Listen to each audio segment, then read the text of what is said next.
Hey, what's up guys?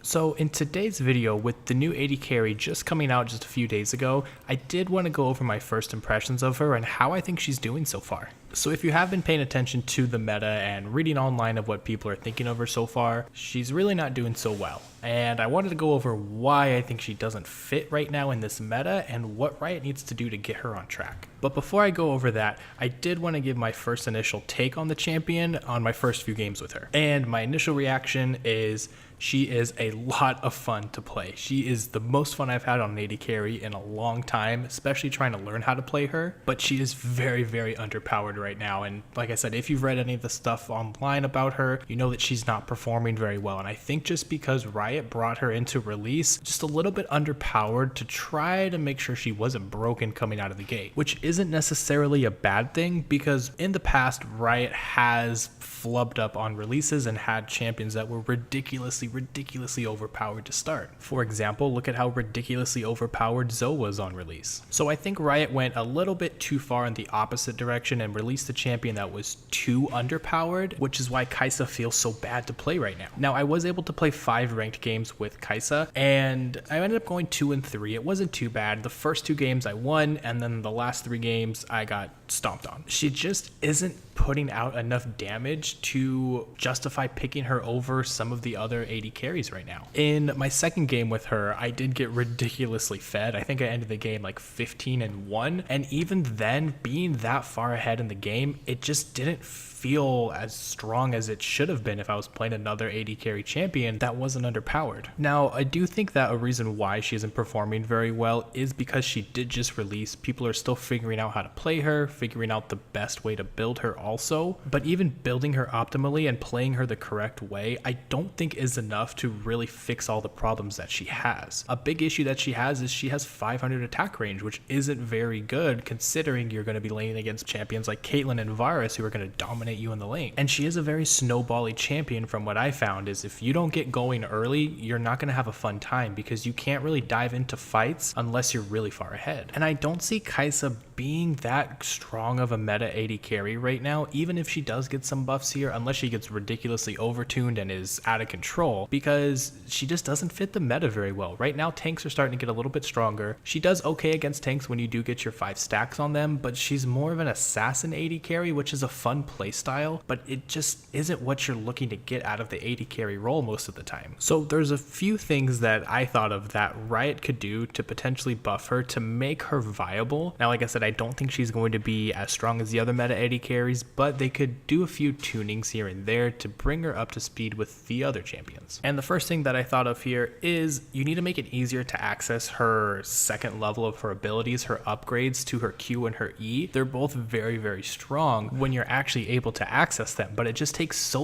long into the game before you get access to those upgraded abilities that usually the game's pretty much already over, or you've snowballed enough to where you can take over the game yourself. So the second buff that I think Riot can do to really help Kai'Sa out is you should be able to cast your Q while you're running around in your E. Now, the E is a big part of why I also think she's not very good, because it locks you out of auto attacking. Even though it does give you an attack speed steroid after, I just don't think that fits very well with what you're trying to do as a normal AD carry. But if you're able to run around and then cast your Q, you can reposition with that so you can focus your Q damage onto one target as well as continue DPS. And the third buff, and I think the best buff that they could do to her, is increase her attack range to at least 525. Having a 500 attack range really sucks if you have a bad laning phase. Now, on champions like Lucian who have a shorter attack range but they can make up for it with quick trade patterns, that's okay. But for a champion like Kai'Sa, you really get stomped in lane if anybody has more than 550 attack range. Alright, so those are my opinions on what Kai'Sa needs to get stronger.